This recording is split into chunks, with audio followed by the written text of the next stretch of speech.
Assalamualaikum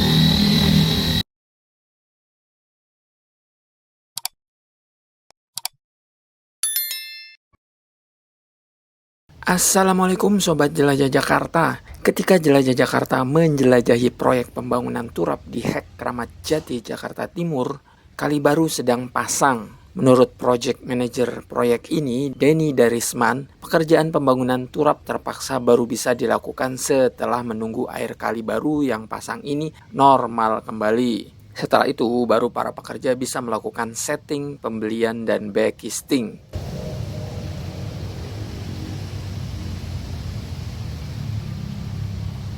Sobat Jelajah Jakarta, sebagaimana Anda lihat, sebagian turap yang selesai dibeton sudah kering dan tinggal melakukan finishing atau perapihan agar beton tertutup sempurna. Sebagian lagi masih dipasang backcasting dengan ditahan dengan besi hollow menyilang sebagaimana Sobat Jelajah Jakarta lihat ini.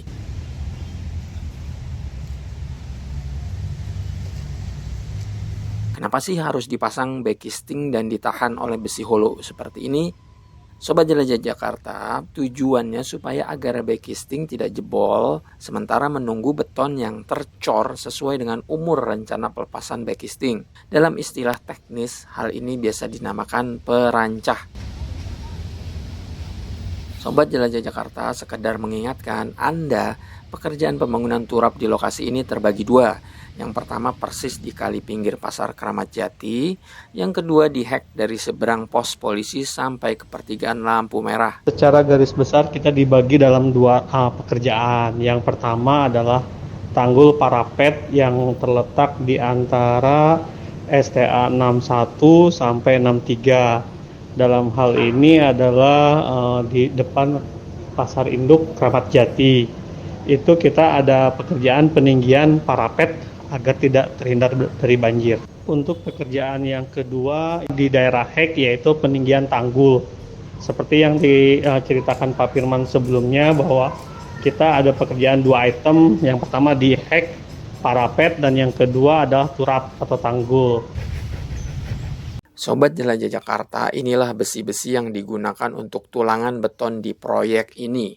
Untuk ukuran besi ada beberapa jenis ukuran sesuai penempatan, mulai dari besi polos D10 atau berdiameter 10 cm yang digunakan untuk spiral lubang, lalu besi ulur D13, besi ulir D16 maupun besi ulir D19. Sebagian besi ada yang sedang dirajut, ada besi yang sudah diletakkan di lokasi yang akan dibeton.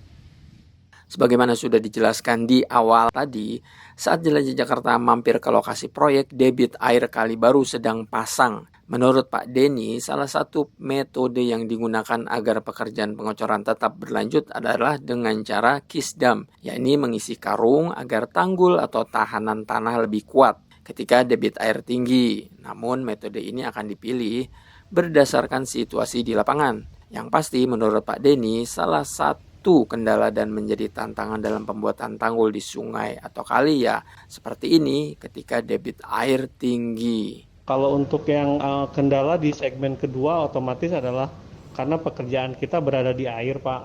Jadi kemungkinan yang paling terkendala ini adalah adanya tinggi muka air yang kadang-kadang misalkan di lokasi tidak hujan tapi di daerah hulunya hujan sehingga air tiba-tiba bisa meluap. Sobat Jelajah Jakarta, di segmen ini sebelumnya saya sempat melihat ada jembatan existing ini. Jembatan yang biasa digunakan oleh warga untuk menyeberang kali baru.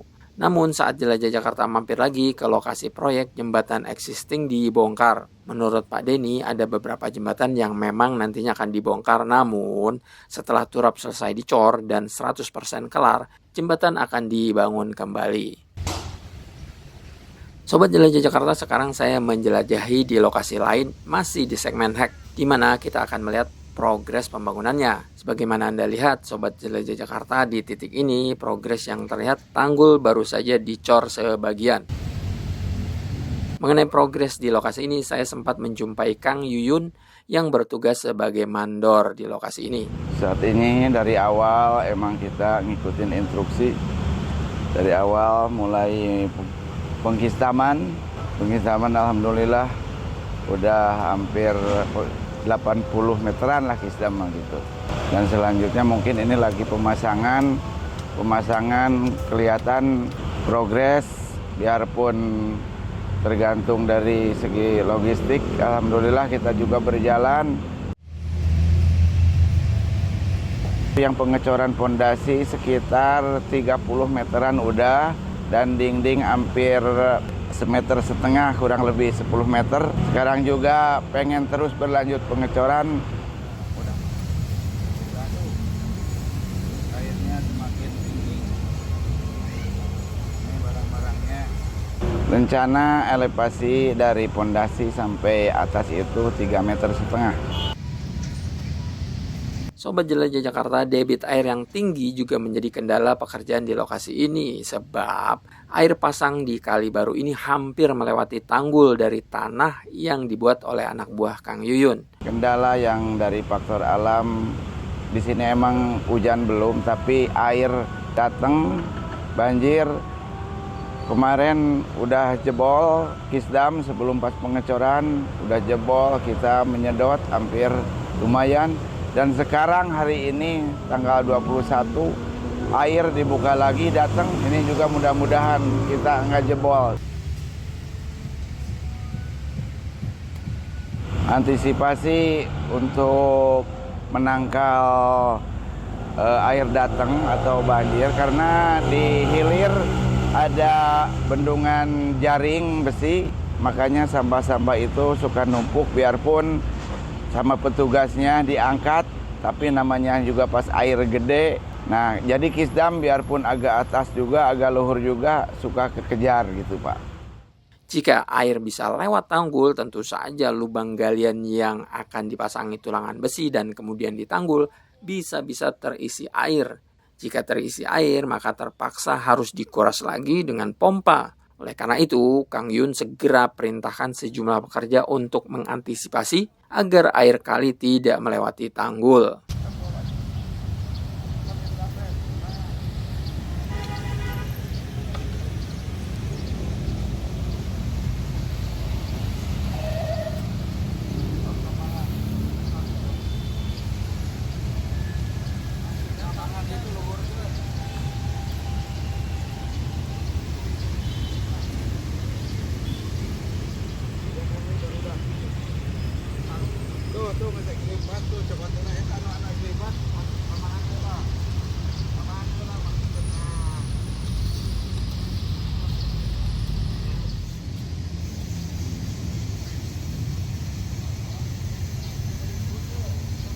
Sobat Jelajah Jakarta, tahu nggak? Kenaikan debit air bisa disebabkan karena penumpukan sampah. Lihat nih, saya akan membuktikannya ya.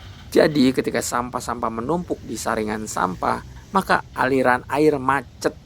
Ketika macet, volume air semakin meninggi dan bisa menyebabkan semakin tinggi dan bisa melewati tanggul tanah yang sudah dibuat. Begitu mesin saringan sampah mengangkut sampah-sampah seperti yang Sobat Jelajah Jakarta lihat ini, maka aliran air langsung lancar, jos.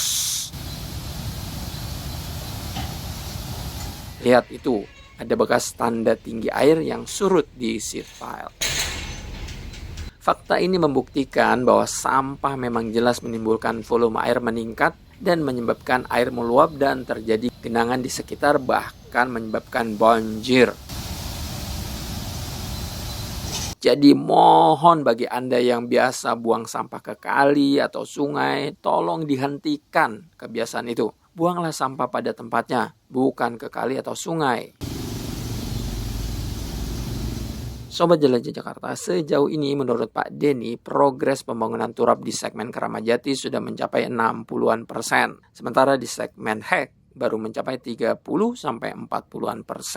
Kalau untuk yang progres di area Hek atau yang di depan Polsek Ciracas ini kita masih sekitar 30 atau 40% lah. 40% untuk progres yang didapat, karena itu masih kurang lebih sekitar 400 meter kiri kanan gitu.